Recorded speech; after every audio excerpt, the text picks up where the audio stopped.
Stephanie Martins had it all: wealth, beauty, and power. But in Atlanta, none of it could buy her the one thing she longed for: true love.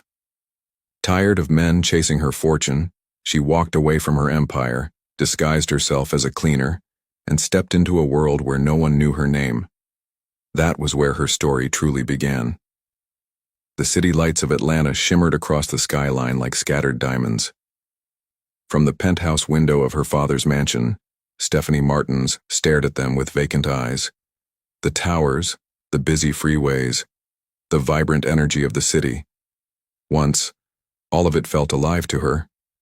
But now, with her parents gone, the glitter of the city seemed like a cruel reflection of the emptiness inside her.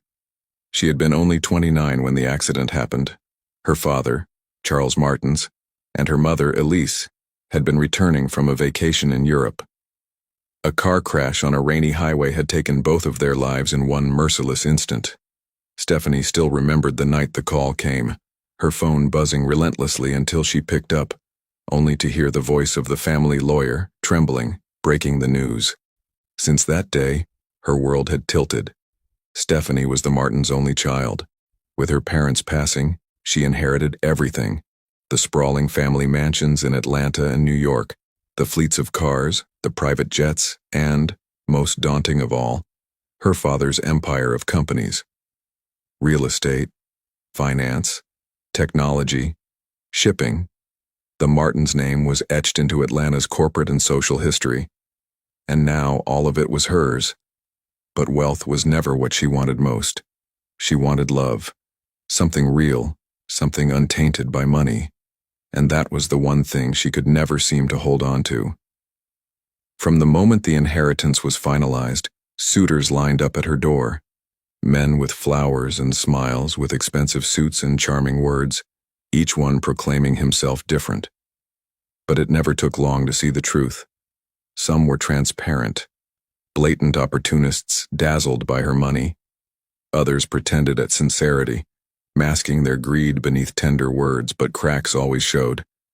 And the rare few who might have been genuine shrank back when they realized just how wealthy she was. The intimidation in their eyes was unmistakable. It left her alone, mistrusting, cold. Now, at 32, Stephanie sat in her father's study, a glass of untouched wine in her hand. The shelves were lined with books he loved, the scent of his leather chair still lingering faintly in the air. She felt his absence like a weight pressing down on her chest. A knock at the door stirred her from her thoughts. "Come in," she said softly. The door opened, revealing Marcus Bennett. He was in his mid-40s, tall, composed, his tailored gray suit reflecting the quiet authority he carried. He had been her father's right hand, the loyal COO of the Martins conglomerate for over 15 years. Her father had trusted him like a brother, and Stephanie trusted him now more than anyone. "Stephanie," he said gently, "the board is pressing for answers. They need to know whether you intend to take a more active role." Stephanie set her glass down. "Marcus, I can't do this right now. Every time I walk into those boardrooms, I see their eyes on me. Some pity me, some wait for me to fail. And all the while, I wonder if any of them would even listen to me if my last name wasn't Martins." Marcus stepped further in. "Your father built this empire for you. He believed you could carry it forward." Her voice dropped. "And maybe I can. But right now, I need something else. I need to know if anyone will ever love me. Not for this," she gestured around at the grand office, "but for me." Marcus studied her, silent for a long moment. "What are you thinking?" She took a deep breath. "I want to step away, disappear for a while, live like an ordinary woman. No mansions, no private jets, no bodyguards following me around. I need to find out if love is even possible without all of this in the way." Marcus frowned, concern etched in his features. "That's dangerous. You've never lived outside this world. People can be cruel." "I know," she admitted. "But I can't breathe here anymore, Marcus, please. Handle the affairs of the company for me. Keep things steady while I figure myself out." He hesitated, then finally nodded. "If this is what you want, I'll protect everything until you return. But Stephanie, promise me, you'll check in. I need to know you're safe." She gave him a faint smile. "I promise." 2 weeks later, Stephanie Martins ceased to exist in the public eye. The society columns speculated about her absence, but the truth was simpler. She had rented a modest one-bedroom apartment in a quiet Atlanta neighborhood far from Buckhead, where the wealthy elite lived. She dyed her hair slightly darker, dressed in thrift store jeans and simple blouses, and found work as a night cleaner in a downtown financial consulting firm. The work was menial, but there was a strange peace in it. She liked the silence of empty offices, the hum of vacuum cleaners, the faint smell of disinfectant. For once, no one looked at her with expectation. She was invisible, ordinary. But ordinary life was harder than she imagined. She missed her chef-prepared meals, her driver, the comfort of luxury. Still, she endured, because this was the test she had set for herself. It was during one of her late-night shifts that she first noticed him. Robert Steele.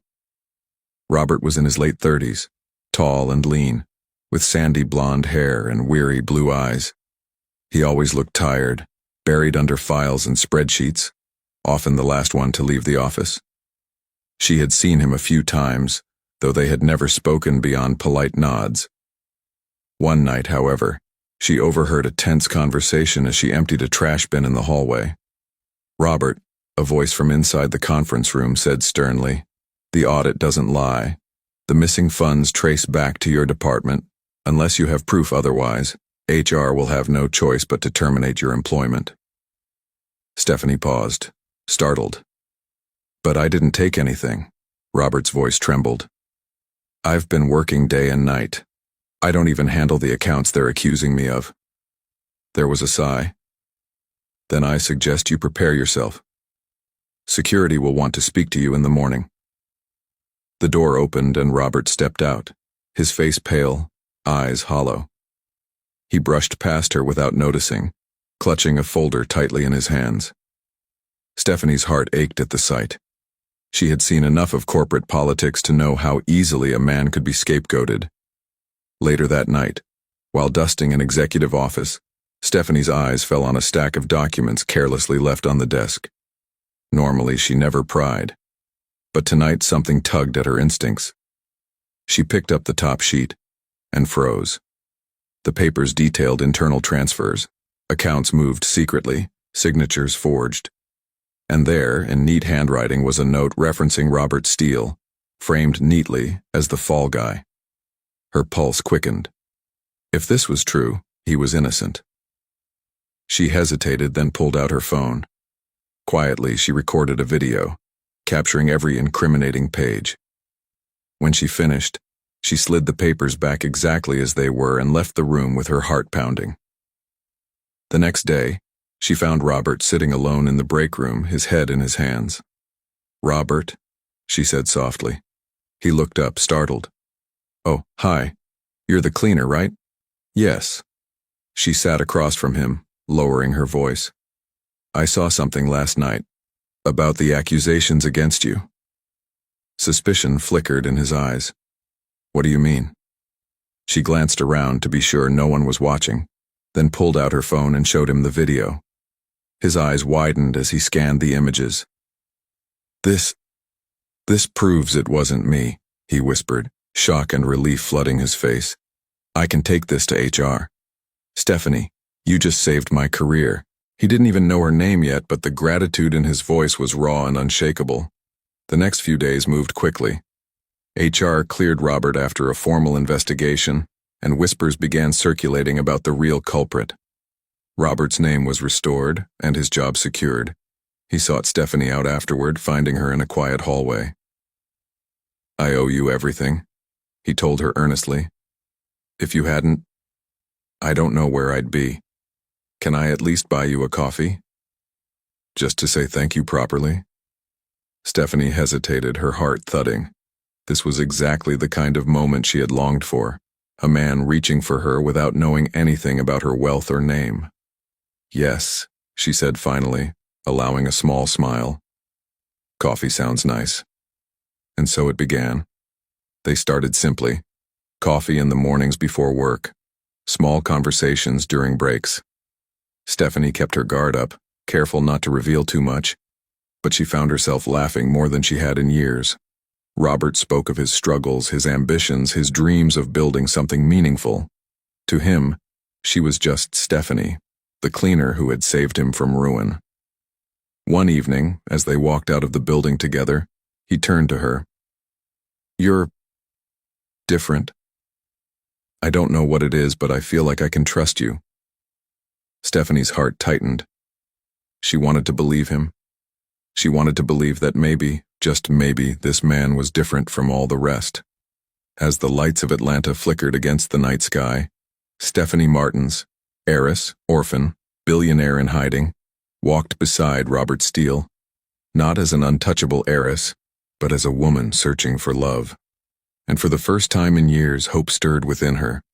The small cafe across from the office was quiet, its warm light spilling onto the sidewalk where cars drifted past in the cool Atlanta evening. Stephanie sat at a table by the window, her heart fluttering as Robert reached across and took her hand. His touch was gentle, his blue eyes full of something she longed to believe was love. "Stephanie," he said, his voice thick with emotion, "you've changed my life. I don't think I'd be here without you." She smiled, a little shyly. "You don't owe me anything, Robert. I just did what was right." He squeezed her hand tighter. "No, you did more than that. You saved me. And I don't want to spend another day without you. Marry me." The words hung in the air, filling Stephanie's chest with a hope she had buried for years. At last, here was a man who had seen her as she was, not as an heiress, not as a billionaire's daughter, but as a woman. She blinked back tears and whispered, "Yes." The wedding was small, intimate, just a courthouse ceremony with two of Robert's co-workers as witnesses. Stephanie wore a simple cream dress, Robert a gray suit. She told Marcus about it over the phone that night. His silence on the other end spoke volumes, but he only said, "I'll support you, Stephanie, just be careful." At first, married life seemed sweet. Robert made her laugh with his awkward jokes. They cooked together in the evenings, shared late-night walks, and held each other close in the quiet of their modest apartment. For a time, Stephanie allowed herself to believe she had found what she had been missing all along. But the cracks came quickly. Just months into their marriage, Robert's tone began to shift. He complained constantly about his salary. "I work too hard for what they pay me," he muttered one evening as he tossed his tie onto the sofa. "How are we supposed to live like this? Rent, bills, food, it's barely enough. You deserve better, Stephanie." Stephanie listened silently, guilt stirring in her chest. She knew she could change his life in an instant. She had the means, the power, the resources. But how could she tell him the truth? Not yet. Not until she was certain he loved her for who she was. So instead she offered him a path forward. "There's a company I know," she said carefully. "A friend of mine works there. They're always looking for good people. I could give you a contact." Robert's eyes lit up. "Really? You'd do that for me?" "Of course." That night Stephanie called Marcus. "Make sure he gets in," she instructed softly. "But don't tell him who it's from." "Not yet." Marcus sighed but agreed. "You're setting yourself up for heartbreak, Stephanie." She ignored the warning. Within a week, Robert received a job offer at Martin's Enterprises, though he believed it was through connections. The package was generous: a large salary, a sleek car, even the keys to a sprawling mansion in Buckhead. Robert could hardly contain his joy. "I knew I just needed one break," he exclaimed, holding Stephanie close. Finally, things are turning around. He never suspected that every door opening before him had been unlocked by the woman standing quietly at his side. With Marcus discreetly pulling strings, Robert rose quickly through the ranks. Within months he was promoted to manager. He relished the respect, The power, the title. At home, he became increasingly proud, his shoulders squaring with every new achievement.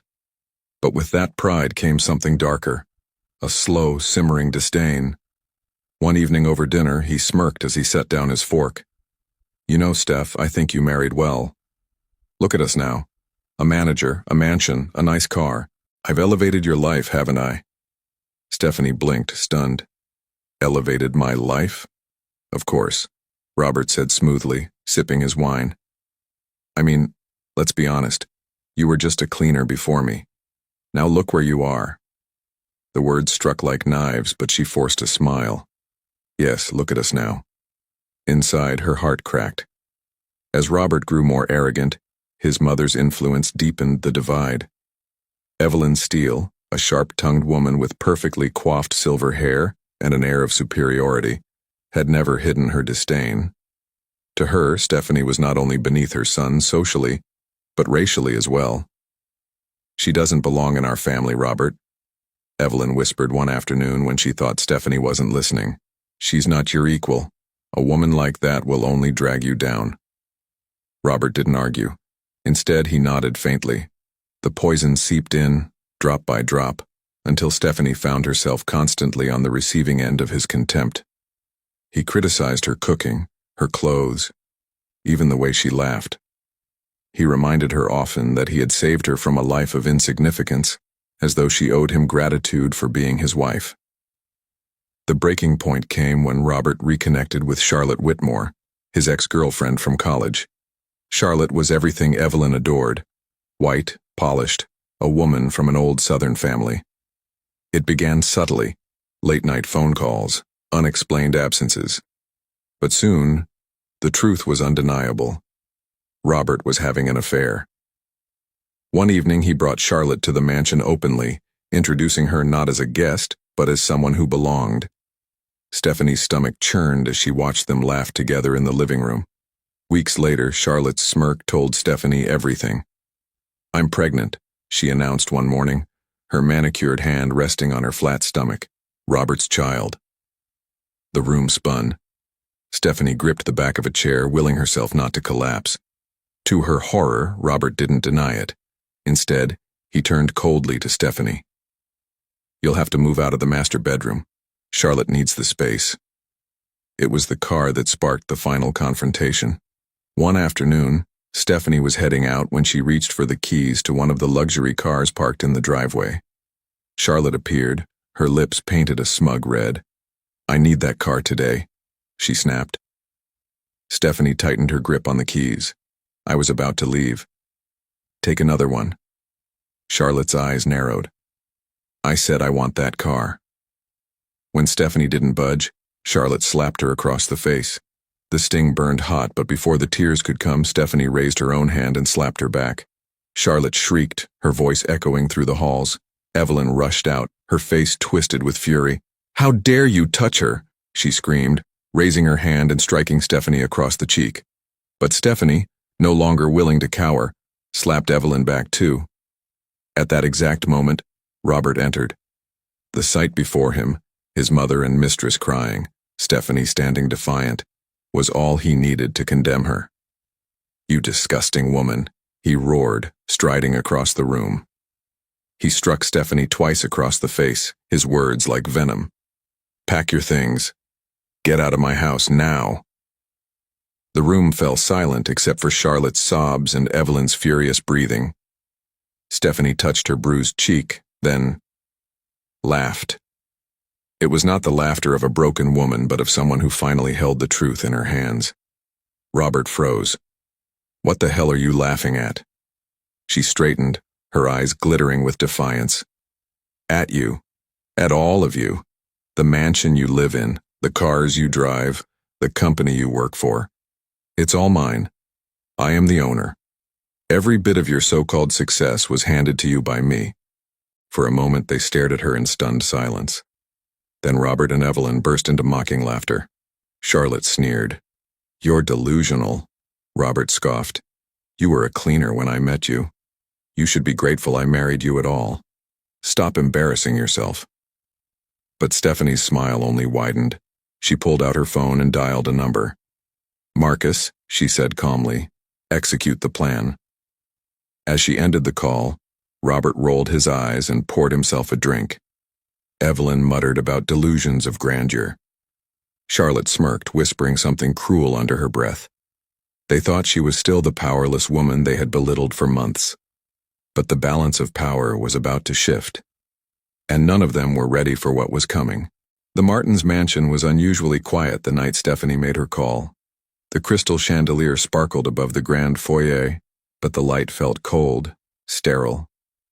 Robert poured himself another drink, muttering under his breath, while Evelyn and Charlotte exchanged smug glances across the room. They had dismissed her claims, laughed at her declaration of ownership, and written off her call as a desperate woman's bluff. But Stephanie's calm composure unsettled them in ways they refused to admit. When Robert's phone rang the next morning, reality shattered their arrogance. Robert answered impatiently, swirling his glass of whiskey though the sun had barely risen. "Yes?" Steele speaking. The voice on the other end was sharp, professional. "Mr. Steele, this is HR at Martins Enterprises. We regret to inform you that your services are no longer required. You are hereby terminated effective immediately. You have 48 hours to vacate the company's housing and return all company property, including vehicles, credit accounts, and access cards." Robert nearly dropped the phone. "What, there must be some mistake. I'm the manager." "You can't. This decision comes directly from the board. You will receive your severance instructions via email." The line went dead. He stood frozen, color draining from his face. Evelyn rushed to his side. "What's wrong?" They fired me," he whispered. The words hung heavy in the air. Charlotte's mouth fell open in disbelief, then twisted in disgust. "You mean to tell me you've lost everything?" she spat. Robert stumbled. "No, this can't be happening. I'm their top manager." Stephanie leaned against the staircase railing, her arms folded across her chest. Her gaze was steady, her voice smooth as velvet.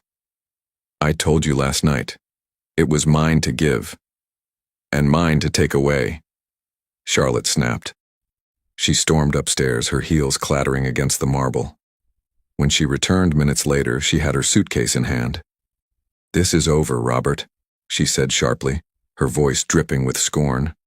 "I didn't sign up to be with a broke man. I can't afford to carry your child when you can't even provide for yourself." Robert blinked, stunned. "Charlotte, please. I'm terminating the pregnancy." Her eyes burned with fury. "Don't ever come looking for me again." She turned and slammed the door behind her. Evelyn gasped, pressing a hand to her chest. No, this can't be happening." But Robert wasn't listening.